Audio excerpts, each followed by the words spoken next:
Good morning, students.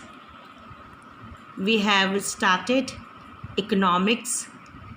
Under economics, we have taken the first chapter, development. पहले chapter में हम लोग ने विकास के बारे में सीखा. We have learned about the development. What is development and how we can do the development of our society and our country. And after that we have read about the विकास क्या वादा करता है, विभिन्न व्यक्ति एंड विभिन्न लक्ष्य, जैसे what development promises, different people and different goal. आज हम इनकम एंड अदर गोल्स, आय और अन्य लक्ष्य के बारे में पढ़ेंगे. Today we are going to start income and other goal. So student, what is income and the other goal? How we can learn it? So the people aspire means desire. लोगों के अंदर बहुत ज़्यादा चाहत, डिज़ायर होती है कुछ करने के लिए, डेवलपमेंट को पाने के लिए. So the people aspire, desire for regular work.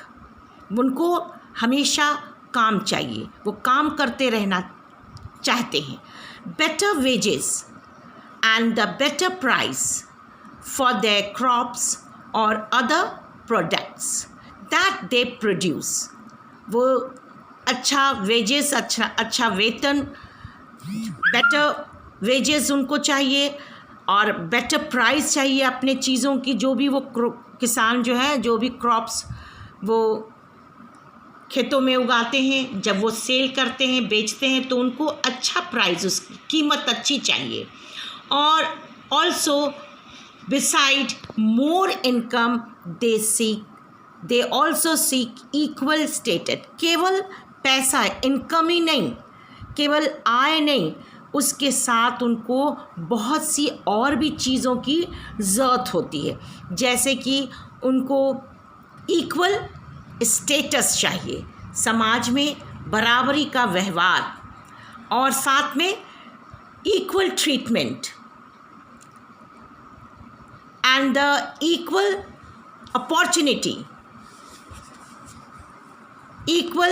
Equality of justice, freedom, security and the respect for others. they also want these things instead of money, income and the other things. जैसे कि आप इसको इस तरह से समझ लीजिए, in some cases these may be more important than more income. हो सकता है कि उनको इक्वल स्टेटस या अपॉर्चुनिटी, साथ में जस्टिस, ये सारी चीज़ें उनको इनकम से ज़्यादा ज़रूरी लगती हो. So these things, material goods are not all that you need to live. केवल पैसा ही जीने के लिए नहीं, एकमात्र साधन नहीं है. हमें समाज में रहने के लिए और भी बहुत सी चीज़ों का आदर, सम्मान और इक्वल स्टेटस, और साथ में हमें बहुत और भी चीज़ों की ज़रूरत होती है. तो man does not live by bread alone. जैसा कि एक कहावत है कि व्यक्ति केवल रोटी से ही ज़िंदा नहीं रह सकता है. तो इस तरह से आप इसको समझ लीजिए कि the development goal that people have are not only about better income but also about other important things in life. People look at a mix of goal. जो व्यक्ति है वो मिक्स ऑफ गोल, जो उसके जीवन का जो लक्ष्य है वो बहुत से अन्य चीज़ों के साथ वो मिला हुआ है. केवल एक ही चीज़ उसको नहीं चाहिए कि वो केवल बस पैसा कमाना या आय कमाना या इनकम का. उसको सम्मान भी चाहिए, आदर भी चाहिए और स्वतंत्रता भी चाहिए, और साथ में उसको भेदभाव का व्यवहार भी उसको अपने लिए नहीं चाहिए.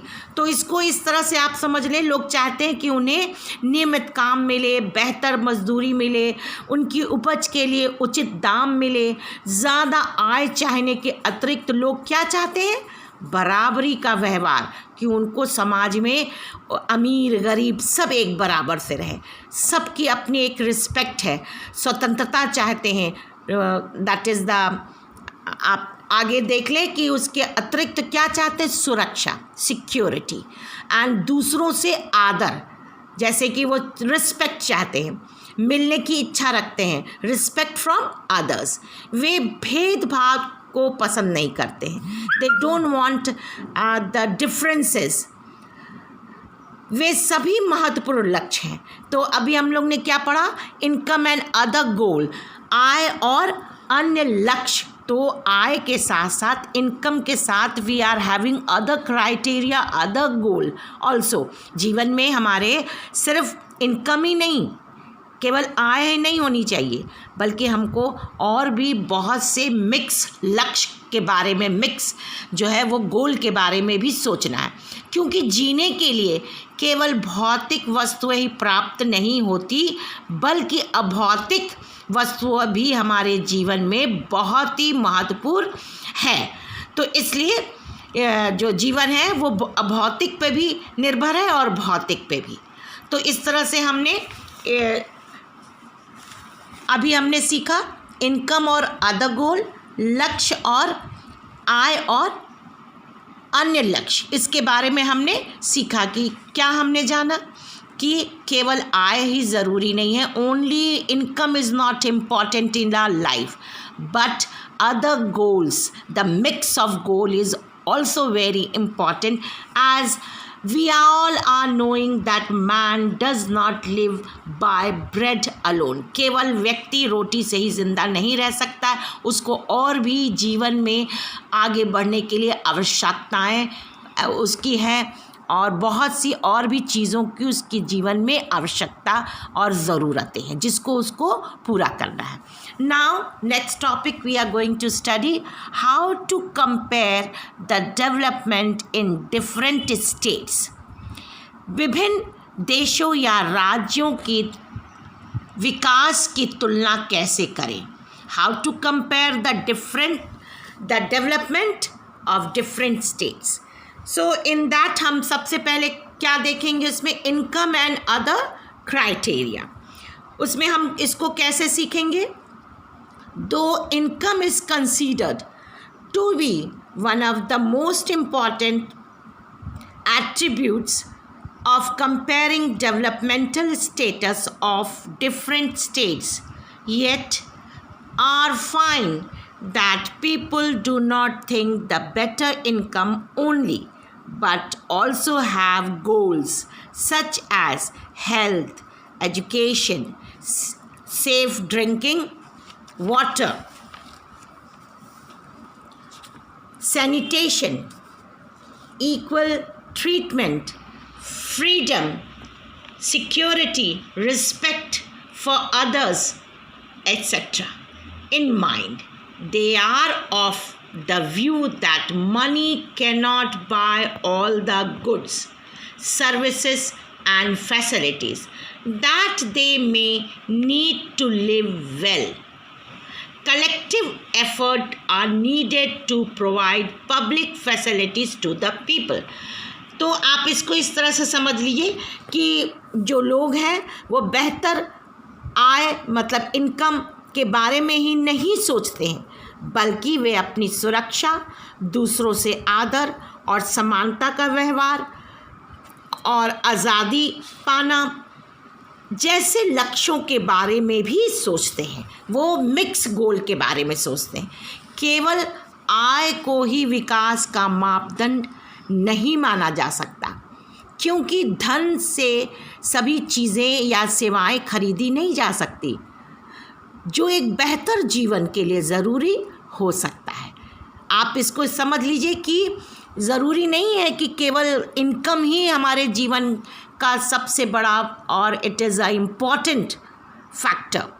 No, we want some other things, respect, education, and equality, justice, and also the security, respect. These things are also very important. But when we are seeing in the comparison of the states, so we can see the one example, through one example, like Maharashtra की प्रति व्यक्ति आय केरल से ज़्यादा है। अभी आप इसको समझ लीजिए कि Maharashtra, like the Maharashtra, in Maharashtra the per capita income is more than Kerala, फिर भी विकास के क्षेत्र में केरल से पीछे है। But the Maharashtra is little lower than the Kerala. Why Kerala is leading though the per capita income is more in Maharashtra. Maharashtra में प्रति व्यक्ति आय ज़्यादा है, केरल से ज़्यादा है, फिर भी विकास, the development is more in Kerala. Why? The question is why? Because the Kerala is having a good, Kerala is having the population of good people and the educated people.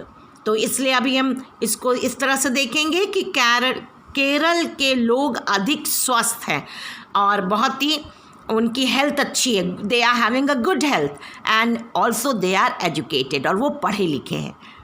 तो अभी इसको हम इसी तरह समझेंगे। इसके नीचे हम लोग देखते हैं explanation of some of the terms use in this table, and now we are going to see the table. अभी आपको हम ये टेबल बता रहे हैं कि ये आप इस तरह से स्टेट्स के कंपैरिजन को आप समझ लें ना। स्टेट्स हैं और दिस साइड इट इज़ पर capita income for 2013 and 14 in rupees. तो अब महाराष्ट्र में आप देखिए 1,17,091 है और केरला में 1,03,820 है, बिहार में 31,199। तो आप इस तरह से आप इसके कंपैरिजन कर सकते हैं स्टेट वाइज कि पर कैपिटा इनकम आप देखिए कि सबसे ज़्यादा कहाँ पर है, महाराष्ट्र में, फिर केरला में है और फिर उसके बाद कहाँ पर है, बिहार में। अब इस तरह से आप देखिए कि Maharashtra has more income that the average person in Kerala, but it is lagging behind in development of Kerala. अभी हमने जो अभी आपको बताया कि महाराष्ट्र का जो पर कैपिटा इनकम है it is more than the Kerala, but due to good health and the educated people, the Kerala is more, it is progressive state. So now we are going to study about the we can learn some more examples in this title, that विभिन्न देशों या राज्यों की तुलना कैसे की जाए, how to compare the different states and the country. तो इस तरह से जैसे अभी हम लोग ने स्टेट्स के बारे में सीखा, we have learn about the Maharashtra and Kerala, both are different states and there are differences in the per capita income also, education and the other things. तो इसी तरह से हम एक छोटे से एग्जाम्पल से हम सीख सकते हैं कि we can in the class we can see there are many students, maybe 50-60, और all are different। हम अपने क्लास का ही उदाहरण ले लें, क्लास में 50-60 बच्चे होते हैं, लेकिन सबकी तुलना हम एक साथ नहीं कर सकते, सब में अलग अलग क्वालिटी होती है। जैसे कि आप देखें विद्यार्थियों में, स्टूडेंट्स में आप देखिए कोई बहुत लंबा होता है, किसी की ऊंचाई बहुत अच्छी होती है, किसी का स्वास्थ्य बहुत अच्छा होता है, और कोई थोड़ा सा डल होता है, कोई बहुत ही ब्रिलियंट होता है, कोई मीडियोटर होता है, कोई बहुत ही स्लो लर्नर होता है। इसी तरह से उसमें आप इंटरेस्ट को भी देख लिए, उनकी रुचि को भी देख लिए, कोई खेल में बहुत आगे है, कोई पढ़ने में बहुत, हो सकता है कि जो बहुत बच्चा पढ़ने में तेज़ वो हो सकता है कि वो खेल में ना अच्छा हो, या उसका वो बहुत ही इंट्रोवर्ट हो, वो बहुत सब बच्चों से न मिलना पसंद करता हो। तो इस तरह से आप देखें, तुलना आप कर सकते हैं। तो इसी तरह से आप आगे देखें कि देशों की तुलना करने के लिए उनकी आय को, इनकम को, when we comparing the states or the countries, we must have to see the income of different states. So by this we can learn the income and the other things of the different countries. Now the infant mortality rate, the definition we will learn. What do you mean by infant mortality rate or IMR? इसका short word है IMR. तो ये क्या है? How we can learn the definition. Indicates, what indicates? Infant mortality rate indicates the number of children that die before the age of 1 year as a proportion of 1000 live children born in that particular year. तो इसको आप इस तरह से समझेंगे, शिशु मृत्यु दर किसी वर्ष में पैदा हुए 1000 जीवित बच्चों में से 1 वर्ष की आयु से पहले मर जाने वाले बच्चों का अनुपात दिखाती है. तो ये डेफिनेशन है शिशु मृत्यु दर की. उसके बाद हम सीखेंगे literacy rate. Literacy rate measures the proportion of literate population in the 7 and above age group. तो आप इसमें इस तरह से देख लीजिए, 7 वर्ष और उससे अधिक आयु के लोगों को साक्षर जनसंख्या का अनुपात, मतलब 7 वर्ष की आयु से अधिक को हम उसमें एजुकेटेड लिटरेसी में जोड़ सकते हैं कि इतने लिटरेट लोग 7 वर्ष के आयु से, क्योंकि मोस्टली बच्चे 7 मतलब 6 के बाद ही जाते हैं क्लास 1 तक में, तो क्लास 7 या 6-7 वर्ष के हो ही जाते होंगे, the age of 7. Now net, what do you mean by net attendance ratio? The net attendance ratio is the total number of children of age group 14 से 15 साल years attending school as a percent of total number of children in the same age group. निवल उपस्थिति अनुपात, net attendance ratio का अर्थ है, हिंदी में इसको बोलेंगे निवल उपस्थिति अनुपात 14 तथा 15 वर्ष की आयु से के स्कूल जाने वाले कुल बच्चों का उस आयु वर्ग के कुल बच्चों के साथ इसका परसेंटेज. ठीक है, तो अब इस तरह से आप इसको देख लीजिए. पर capita income, what do you mean bye per capita income? Per capita income measures of development in India. कैसे मेजर होता है per capita income? Maharashtra will be considered the most developed and Bihar is least developed state. तो हम इस तरह से आप net जो भी हम लोग ने इसमें पढ़ा है नेट अटेंडेंस रेशियो, तो उसको हम एग्जाम्पल में देख सकते हैं कि प्रति व्यक्ति आय मतलब पर कैपिटा इनकम महाराष्ट्र में क्या है, ज़्यादा है, और बिहार में क्या है, कम है. फिर इसी तरह से हम इसको सीख सकते हैं.